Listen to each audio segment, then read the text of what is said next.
2000-2005 के बीच में 5 प्रतिमाएँ स्थापित हुई थीं, लेकिन ये देखा जा रहा है कि महापुरुषों की प्रतिमाएँ कुछ खंडित हो चुकी हैं, उनके आजू बाजू अतिक्रमण हो चुका है, उनको व्यवस्थित नहीं किया जा रहा है, जिससे शहर में के लोगों में आक्रोश है। महापुरुषों को सम्मान देने के लिए जगह जगह उनकी मूर्ति तो स्थापित कर दी गई, लेकिन इन तस्वीरों को देखकर आप अंदाजा लगा सकते हैं कि उनका सम्मान किस तरह से खंडित हो रहा है।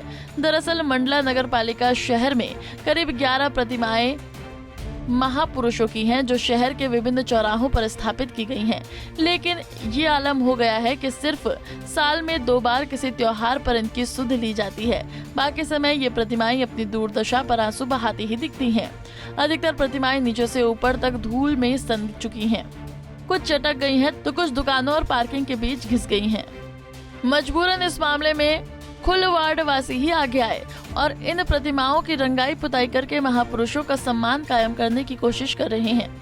नगर पालिका इसके पूर्व की परिषद में सौंदर्यीकरण के नाम पे कुछ फंड निकला था, जिसमें ये शिवाजी चौक है, शिवाजी मूर्ति प्रतिमा के लिए भी सौंदर्यीकरण के लिए फंड हुआ, टेंडर हुआ, लेकिन ये समझ के परे है कि इसको पूर्ण रूप से व्यवस्थित नहीं किया गया आज दिनांक तक।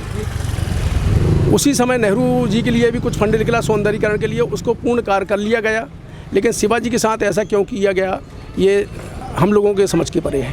क्या चाहते हैं? हम चाहते हैं कि महापुरुषों की प्रतिमाओं को सुरक्षित किया जाए, उनके लिए सौंदर्यीकरण किया जाए, जो खंडित प्रतिमाएं हैं उनको पूर्ण रूप से तैयार किया जाए, जिससे लोगों की भावनाओं को आहत ना पहुँचे। अरे अभी तो 1 साल से बहुत बुरी स्थिति प्रतिमा की है, पूरा टूट फूट हो गई थी, फट भी गई थी, तो बहुत दिन से 1-1.5 साल से ऐसी पड़ी है जो प्रतिमा। तो कैसी क्या स्थिति क्या हो? आज हम लोगों ने, मोहल्ले वालों ने पेंटर को वो दिया कि चलो इसमें पुट्टी उट्टी कर दो, कलर करवा रहे हैं तो थोड़ी जरा कम थोड़ी तो सुधार आ जाए। ये जिम्मेदारी नगर पालिका की होनी थी, आप लोग कर रहे हैं, ऐसा क्यों? मैं नगर पालिका से कई बार बोल चुके थे चीज़, लेकिन नगर पालिका ध्यान ही नहीं दे रही है। यहाँ के पार्षद महोदय का क्या कहना है? पार्षद भी आते हैं तो बोलते हैं यार हम नगर पालिका में बोलते हैं, लेकिन हमारी भी नहीं सुनी जाती। इस तरह की प्रतिमाओं के लिए क्या होना चाहिए महापुरुषों की प्रतिमाओं? अरे इनकी तो पहले वो होना चाहिए, सबसे पहले मरम्मत होना चाहिए, रोज़ कम से कम रोज नहीं तो 1 हफ्ता में सफाई तो होना चाहिए। इस मामले पर जब नगर पालिका अध्यक्ष से बात तो वो गोलमोल जवाब देते नजर आए। उन्होंने कहा कि प्रतिमाओं के मेंटेनेंस के लिए भोपाल से कारीगर को बुलाया जाएगा। अगर उनकी नजर में कोई कारीगर है तो आप बताओ। ये प्रतिमाओं का जो है मेरी जानकारी में है कि कुछ प्रतिमाओं में जो है गड़बड़ी हो गई है, और चूँकि हमने यहाँ पता किया मंडला जबलपुर में, तो कोई उन प्रतिमाओं को मेंटेनेंस करने वाला यहाँ कोई कारीगर है नहीं। तो हम लोग प्रयास कर रहे हैं, उसका मेंटेनेंस करने वाला भोपाल में ही है।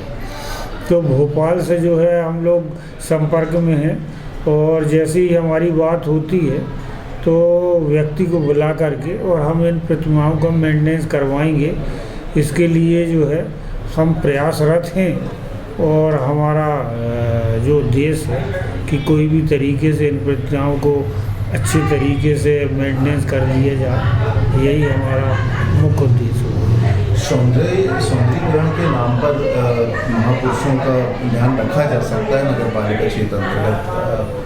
भोपाल किस स्तर पे आप? नहीं, मूर्ति जो है, ये जो मूर्तियाँ बनी हैं ये भोपाल से ही बनी है, यहाँ के किसी कारीगर ने बनाई नहीं। यदि यहाँ का कारीगर कोई होता तो अब तक मेंटेनेंस हो जाता उनका। मेन चीज़ ये है कि यहाँ कोई ऐसा कारीगर, यदि आपकी जानकारी में कोई कारीगर है तो निश्चित तौर पे आप। सौंदर्यीकरण के नाम पर नगर पालिका हर साल लाखों रुपए खर्च करती है, लेकिन हर चौराहे पर लगी प्रतिमाओं पर उनका कोई ध्यान नहीं है, और जब ध्यान गया तो उन्हें भोपाल के कारीगरों का इंतजार का झुंझुना पकड़ा दिया गया। पंजाब केसरी टीवी के लिए अरविंद सोनी की रिपोर्ट। हमसे जुड़े रहने के लिए हमारे YouTube चैनल को सब्सक्राइब करें और नई वीडियो की नोटिफिकेशन के लिए बेल आइकॉन को दबाएं। अगर आप ये वीडियो Facebook पर देख रहे हैं तो लाइक जरूर करें और ज्यादा से ज्यादा शेयर करें। धन्यवाद।